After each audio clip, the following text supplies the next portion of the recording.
Le département de la Moselle connaît actuellement une situation de sécheresse préoccupante. Pour faire face aux vagues de chaleur et aux départs de feu, les mesures suivantes s'appliquent dans tout le département à compter de ce mercredi 10 août. Interdiction des feux d'artifice, interdiction des feux de type bûcher, interdiction des feux festifs en milieu naturel comme les feux de camp ou les barbecues, interdiction d'allumer tout type de feu dans les massifs forestiers, les boisements et les plantations, interdiction de fumer dans les massifs ou sur les voies qui les traversent, et enfin interdiction d'effectuer des lâchers de lanternes volantes. Il est également recommandé de reporter tous les travaux, agricoles ou forestiers, susceptibles d'engendrer des départs de feu.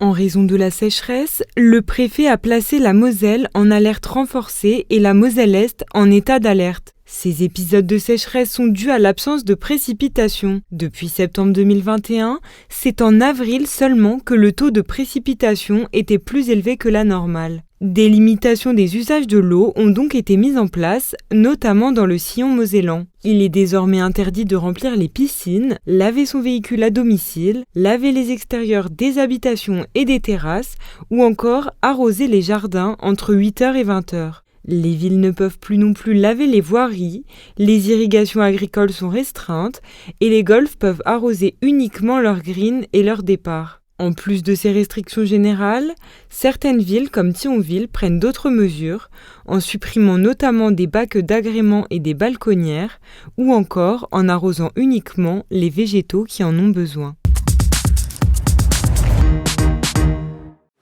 Chaque Français utilise en moyenne 147 litres d'eau par jour. Au total, les usages domestiques représentent près d'un quart de la consommation d'eau. Mais face à la sécheresse et la mise en place de restrictions pour économiser l'eau, de nombreux Mosellans changent leurs habitudes de consommation. C'est vrai qu'au niveau des douches, j'essaie de faire un peu plus attention, prendre un peu moins de temps. On a un jardin, quand il a plu il y a quelques jours, c'était que du bonheur. Donc ça a pu arroser déjà les plantes, la terre qu'on a vraiment besoin.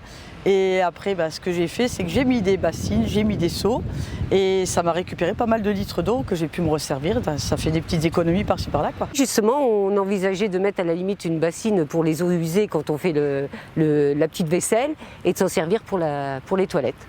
Je prends des douches nettement plus courtes, on ne fait pas de bain. Et puis pour la vaisselle, on fait des trucs assez courts, des cycles du lave-vaisselle plutôt économique. On rince à peine et puis voilà, on fait globalement attention, un petit peu plus sans doute qu'auparavant ou en hiver. On n'économise pas parce qu'on n'use pas tellement d'eau.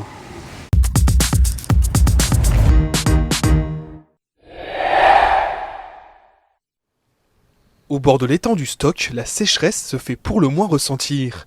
Dans certaines baies comme celle-ci, il est presque possible de voir la base des pontons destinés au stationnement des bateaux. Alain, lui, a même dû sortir son navire de l'eau. La profondeur maximale de l'étang, elle est à 5,74 m. Aujourd'hui, on a une profondeur de 3,30 m. Pour mon bateau, c'est impossible. C'est donc une fin de saison prématurée pour Alain. Comme lui, les plus de 1500 bateliers de l'étang ont fait une croix sur cet été 2022. Au-delà de la sécheresse, plusieurs facteurs expliquent ce manque d'eau. Dans un premier temps, Alain souhaite nous montrer l'état des berges de l'étang. Toutes les pierres se descellent, il y a 5 ou 6 endroits tout au long de cette digue qui fait à peu près 1 km. Lorsque le niveau monte au-delà de ces trous, de l'eau se vide donc dans la nature. L'étang et ses berges appartiennent à l'État et sont gérés par les voies navigables de France.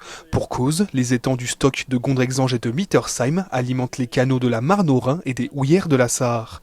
De par le manque de pluie, les besoins en eau étaient très importants cette année, mais les canaux présentent également de nombreuses fuites, ce qui aggrave le pompage dans les réservoirs. Selon l'association des usagers des étangs, le manque d'eau résulte donc avant tout d'une inaction des pouvoirs publics. Il y a des mesures toutes simples qui n'engagent pas beaucoup d'argent. C'est de faire respecter le nombre de bateaux par écluse pour limiter la consommation d'eau. C'est quand même 15 000 m3 d'eau qui sont perdus à chaque passage d'écluse. Et puis d'entreprendre les travaux prioritaires pour pouvoir stocker un maximum d'eau. Parce que je crois que le constat il est terrible. Plus d'eau dans l'étang égale plus d'eau dans le canal. Les voies navigables de France n'ont quant à elles pas répondu à notre sollicitation. Pourtant, l'heure est grave et le tourisme en pâtit également. Dans le camping municipal de Rhodes, plusieurs clients propriétaires de bateaux sont contraints d'écourter leur séjour ou de l'annuler, ce qui représente une perte sèche pour l'établissement. Sur une année, on va dire classique, une bonne année où tous les pontons sont complets, on va arriver à un chiffre d'affaires aux alentours de 20 000 €. Là, on sera plus aux alentours de 5 000, 7 000. Le camping craint également pour son arrière-saison. Habituellement, de nombreux pêcheurs prennent la place des bateliers sur les différents emplacements de campement, mais avec un tel niveau d'eau, beaucoup seront découragés de passer un séjour au bord de l'étang du Stock. Depuis le 1er août, la communauté des gens du voyage s'est installée sans autorisation sur la zone du Kickelsberg à Bassam. Au moins 80 caravanes occupent actuellement le terrain. La mairie se dit impuissante face à cette situation. On souhaite qu'ils partent, qu'ils restent non, parce qu'ils ne respectent pas les lieux. C'est ce qu'on se disait avec monsieur le maire. Si ces personnes respectaient tant les lieux que l'environnement, que les personnes qui les accueillent, je pense qu'ils seraient mieux accueillis par la population. Mais là, on sent que le ras-le-bol chez les habitants commence à monter et on craint que les habitants se fâchent vraiment. Et on s'étonne même que ce ne soit pas arrivé encore. On est vraiment impuissant, on se sent impuissant. Pas aidé, impuissant. On est une commune de 2000 habitants, on n'est pas tenu à mettre à disposition un terrain. Au niveau de l'agglomération Thionville-Port-de-France, il y en a un sur Thionville, il y en a un sur Yutz. Notre regret, c'est plus le comportement de ces personnes qu'on accueillerait, je ne vais pas dire avec plaisir, mais voilà.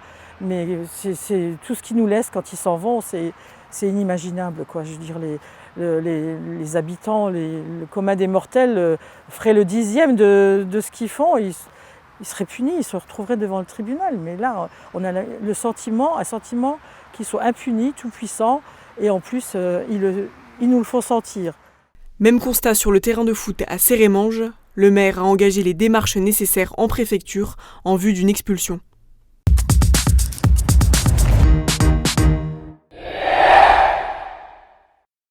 Bienvenue au labyrinthe végétal de Vigy. Alors ici, comme chaque année depuis 21 ans, cet énorme champ de maïs a été transformé pour l'été en un véritable terrain de jeu. Au fil de ces 2,6 km d'allées, il s'agit de retrouver la vingtaine de panneaux disséminés un peu partout tout au long du parcours et surtout d'en résoudre les énigmes. Je vous propose d'en faire l'expérience avec le centre aéré de Vigy que j'ai eu l'occasion de suivre tout au long de l'après-midi. C'est tout de suite en images. Niveau 3. Lequel de ces verres contient le plus d'eau? A, B, C, D, E, tous la même quantité. C'est les B. Gros. Ouais, parce que regarde, en fait, l'objet, quand tu vas le retirer, ça va mettre la quantité, elle va baisser. Et du coup, plus l'objet est grand, plus il y a moins d'eau. Voilà. De logique, de déduction, de français ou de maths, une pléiade d'énigmes attend cette dizaine d'explorateurs d'un jour.